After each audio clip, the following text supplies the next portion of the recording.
Hi friends, പുതിയ വീഡിയോയിലേക്ക് എല്ലാവർക്കും സ്വാഗതം. ഇത് ഹോയ പൂവിട്ട് നിൽക്കുന്നതാണ് കേട്ടോ.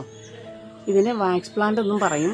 ശരിക്കും ഒരു വാക്സ് കൊണ്ടുണ്ടാക്കിയ പൂ മാതിരിയുണ്ട് ശ്രദ്ധിച്ച് നോക്കുവാണെങ്കിൽ. ഇത് ശരിക്കും ഒരു ക്രീപ്പിംഗ് പ്ലാന്റ് ആണ്. നമുക്ക് ഹാങ്ങിങ് പ്ലാന്റ് ആയിട്ട് വളർത്താം.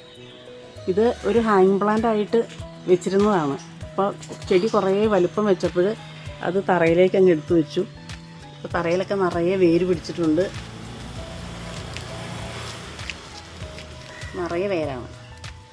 അപ്പോൾ ഇതിൻ്റെ ഓരോ നോഡിലും വേര് വരും. അപ്പം നമുക്കിത് വളർത്താനായിട്ട് പെട്ടെന്ന് എളുപ്പമാണ്. നമുക്കിത് മുറിച്ച് ഇതിൻ്റെ സ്റ്റെം കട്ട് ചെയ്തിട്ടങ്ങ് നട്ടുപിടിപ്പിക്കാം. അതല്ലെങ്കിൽ വെള്ളത്തിലും പിടിപ്പിക്കാം. വെള്ളത്തിൽ പിടിപ്പിക്കുകയാണെങ്കിൽ പെട്ടെന്ന് വേര് വരും.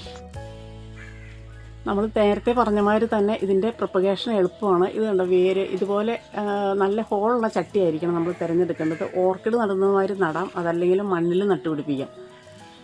അപ്പോൾ ഇതുപോലെ ഒന്ന് കട്ട് ചെയ്തിട്ട് അതിലേക്ക് പിടിപ്പിച്ചു കൊടുത്താൽ മതി. പെട്ടെന്ന് തന്നെ വേര് വന്ന് നമുക്ക് ചെടി നന്നായി വളർന്നു കിട്ടും. പക്ഷേ കുറച്ച് വളരാൻ ഇത്തിരി ബുദ്ധിമുട്ടുണ്ട്. ഒരു വർഷമൊക്കെ ആകുമ്പോഴാണ് നന്നായിട്ട് ചെടി വളർന്നു വരുന്നതും പൂവുണ്ടാകുന്നതൊക്കെ. ഇതിൻ്റെ ഈ ഒരു പൂവുണ്ടാകുന്ന ഈ ഒരു തണ്ടുണ്ടല്ലോ, അത് മുറിച്ച് കളയരുത്. അപ്പോൾ അതിൽ നിന്ന് തന്നെ പിന്നെയും നമുക്ക് പൂവുണ്ടായി കിട്ടും.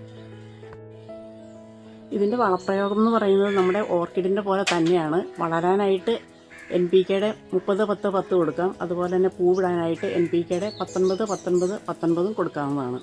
അങ്ങനെ ആകുമ്പോൾ നമുക്ക് പെട്ടെന്ന് തന്നെ ചെടി വളർന്ന് പൂവിട്ട് കിട്ടും. അതുപോലെ തന്നെ ഇതിൻ്റെ ലൈറ്റ് എന്ന് പറയുമ്പോൾ നല്ല ബ്രൈറ്റ് ലൈറ്റുള്ള സ്ഥലത്താണ് വെക്കേണ്ടത്. അതല്ലെങ്കിൽ പെട്ടെന്ന് നല്ല ഡയറക്റ്റ് സൺലൈറ്റ് കിട്ടുന്ന സ്ഥലത്ത് വെക്കുകയാണെങ്കിൽ പെട്ടെന്ന് തന്നെ ചെടി ഇലയൊക്കെ അങ്ങ് മഞ്ഞ കളറായിട്ട് ചെടി അങ്ങ് കേടായി പോകും. അപ്പോൾ നമുക്ക് നല്ല ബ്രൈറ്റ് ലൈറ്റുള്ള സ്ഥലത്ത് വയ്ക്കുക. അങ്ങനെ ആകുമ്പോൾ ചെടി നന്നായിട്ട് വളരും. എല്ലാ ദിവസവും വെള്ളം കൊടുക്കാം, ചൂട്ടിൽ വെള്ളം ഒഴിച്ചു കൊടുക്കാം. നേരത്തെ പറഞ്ഞ മാതിരി ഹോളുള്ള ചട്ടി ആയിരിക്കണം. ഒരിക്കലും വെള്ളം ചട്ടിയിൽ കെട്ടി നിൽക്കരുത്.